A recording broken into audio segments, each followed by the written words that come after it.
बसंत बगिया में राजा भौरा बन के आ गईला। मधुर मिलन के रस में सनाइल प्रीत के राग सुना गईला। प्यारी कइल ना जाला, जब होला तब से हो जाला।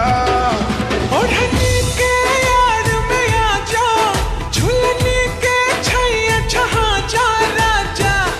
आज से धनिया तो हार हो गए।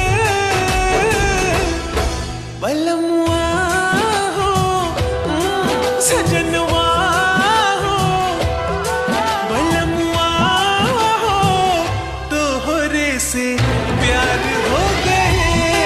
बलमुआ हो तोहरे से प्यार हो गए।